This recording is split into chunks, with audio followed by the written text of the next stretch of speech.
এইভাবে ইমান সোরেরা মেরাজের সাথে সাথে আরেকটা মানে না, এটা হলো শবে বরাত। ঠিক নেই?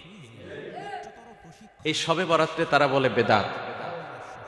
বেদাত হলো এমন কাজ যে কাজ করলে জাহান্নাম নিশ্চিত। এখন শবে বরাতের কথা কি কোরআনে আছে? শবে বরাতের কথা কি হাদিস শরীফে আছে? শবে বরাতের কথা কোরআনুল কারীম সূরা দুখান লাইলাতুম মুবারাকা স্পষ্ট রয়েছে। খুলে দেখেন তাফসিরে জালালাইন শরীফ, লাইলাতুল কদর আই লাইলাতুন নিসফি মিন শাবান। খুলে দেখুন অসংখ্য হাদিস। মা আয়েশা সিদ্দিকা রাদিয়াল্লাহু তাআলা আনহা বলেন, তিরমিজি শরীফের হাদিস, এই হাদিসটা বাইহাকি শরীফের মধ্যে এসেছে। হযরতে বাইহাকি শরীফ 361 নম্বর হাদিস। হযরত মা আয়েশা সিদ্দিকা রাদিয়াল্লাহু তাআলা আনহা বলেন, আমি এক রাত্রিতে আমার দয়াল নবীকে হারিয়ে ফেললাম আমার ঘর হুজরা মোবারক থেকে। কিছুক্ষণ পরে আমি দেখলাম দয়াল নবী নাই। ঘর থেকে বের হয়ে দেখি মদিনা আল মুনাওয়ারার এমন একটা কবর আছে যে কবরের নাম হলো জান্নাতুল বাকি। ওই জান্নাতুল বাকি কবরের সামনে গিয়ে আমার নবী হাত তুলে আল্লাহর কাছে দোয়া করতেছেন। মা আয়েশা সিদ্দিকা বলেন, নবীজি গো, আপনি কেন দোয়া করতেছেন? আমার নবী বলেন, আয়েশা, তুমি কি মনে করেছো আমি তোমার প্রতি জুলুম করেছি? কয় না নবী গো, আমি মনে করেছি আপনি কোনো অন্য স্ত্রীদের ঘরে মনে হয়ে গিয়েছেন। আল্লাহ নবী ডাক দিয়ে বললেন, আয়েশা রে, ও প্রাণের আয়েশা, আজকে রাত এমন রাত, মক্কা মদিনার বনু কুলাব গোত্রের গরু গাধা বকরি ভেড়া দুম্বার গায়ে যত পশম আছে, তত কোটি কোটি কোটি কোটি পশমের থেকে আরো বেশি গুনাহগার উম্মতের আজকে লাইলাতুন নিসফি মিন শাবান, শাবান মাসের 14 তারিখের রাত্রিতে আমার আল্লাহ জাহান্নামীদেরকে জান্নাত দিয়ে দেয়। এই জন্য আমি নবী দোয়া করতেছি, আওয়াজ দিয়ে বলেন মারহাবা।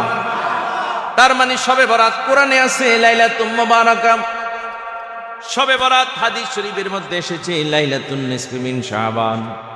অনেকে বলে শবে বরাতের কথা কোরআনে নাই। কেমনে কোরআনে থাকবো? নামাজের কথাও তো কোরআনে নাই, রোজার কথাও তো কোরআনে নাই। নামাজের কথা কোরআনে আছে কি? সালাত। রোজার কথা কোরআনে আছে সিয়াম। এখন কেউ যদি বলে নামাজের কথা কোরআনে নাই, রোজার কথা কোরআনে নাই, নামাজ পড়বো না, রোজা রাখবো না, সে হবে কট্টর জাহেল। আওয়াজ দিয়ে বলেন ঠিক কিনা? এমনি ভাবে আজকে যারা শবে বরাত বলে কোরআনের মধ্যে নাই, তারা জানেই না। তিরমিজি শরীফের মধ্যে একটা বাব রয়েছে, অধ্যায় রয়েছে। তিরমিজি শরীফ হলো সিয়াসিত্তার অন্যতম একটা কিতাব। ইমাম তিরমিজি বলেন, যার ঘরে তিরমিজি আছে তার ঘরে আমার দয়াল নবীজি স্বয়ং হাজির আছে। আব্বা হুজুরের লাইব্রেরির মধ্যে তিরমিজি শরীফ আছে, আমি কিনে দিয়েছি। সম্মানিত মুসলিম ভাইরা বাবারা, ওই তিরমিজি শরীফের একটা বাব, ইজা কানাত লাইলাতুন নিসফি মিন শাবান, শাবান মাসের 14 তারিখ রাত সম্পর্কে সেখানে অনেক হাদিস। একটা হাদিস আল্লাহর নবী বলেছেন, যে হাদিসটা আমরা সবাই জানি, মুআয ইবনে জাবাল থেকে হাদিস। লাইলাতুন নিসফি মিন শাবানে আমার আল্লাহ দুনিয়ার মধ্যে রহমত নিয়ে আসেন। আল্লাহ তাআলা সবাইরে ক্ষমা করে দেন, কিন্তু দুই শ্রেণীর মানুষের ক্ষমা করেন না। যারা হিংসুক, ওই হিংসুক মানুষরে আমার আল্লাহ ক্ষমা করেন না।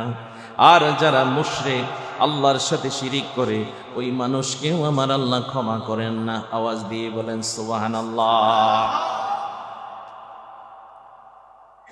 এই হাদিস শরীফটা সহিহ ইবনে হিব্বানের মধ্যে রয়েছে, 5665 নম্বর হাদিস।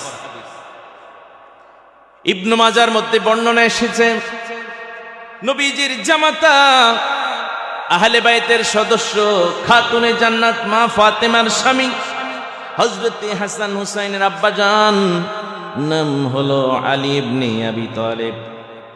আলী ইবনে আবি তালিব রাদিয়াল্লাহু তাআলা আনহু থেকে বর্ণিত হাদিস। ইবনে মাজাহ শরীফ হাদিস নম্বর হলো প্রথম খণ্ড 444 নম্বর হাদিস। বাইহাকি শরীফের মধ্যে ওই হাদিসটি এসেছে, ইজা কানাত লাইলাতুন নিসফি মিন শাবান, যখন তোমরা শাবানের 14 তারিখ রাত পেয়ে যাবে, শবে বরাতের রাত, ফাকুমু লাইলাহা, ওই শবে বরাতের রাত্রিটা তোমরা দাঁড়িয়ে দাঁড়িয়ে আল্লাহর ইবাদত করো। এখানে কিয়াম মানে হচ্ছে দাঁড়ানো না, জাগ্রত থাকা। কুমু লাইলাহা, রাত্রি বেলায় তোমরা জাগ্রত থাকো, সুমু নাহারাহা, পরের দিন তোমরা রোজা রাখো। এই হাদিস শরীফের আলোকে শবে বরাতের রাত্রিতে আমরা জাগ্রত থেকে আল্লাহর ইবাদত করি। এই জন্য শবে বরাতের পরের দিন আমরা সবাই রোজা রাখি। আমার নবী নিজে রোজা রেখেছেন, সাহাবায়ে কেরাম রোজা রেখেছেন, আল্লাহর ওলিরা রোজা রেখেছেন, আমরাও রোজা রাখবো। আওয়াজ দিয়ে বলেন ইনশাআল্লাহ। শবে মেরাজে যদি পারেন রোজা রাখবেন, শবে বরাতে আমরা রোজা রাখবো। আর মনে মনে আমরা নিয়ত করি এই মাহে রমজান আসতেছে, একটা মাস আমরা রোজা রাখবো ইনশাআল্লাহ। বলেন ইনশাআল্লাহ। আল্লাহ তাআলা আমাদের সবাইকে সে তৌফিক দান করুন, আমিন। আসসালামু আলাইকুম ওয়া রাহমাতুল্লাহি ওয়া বারাকাতুহু।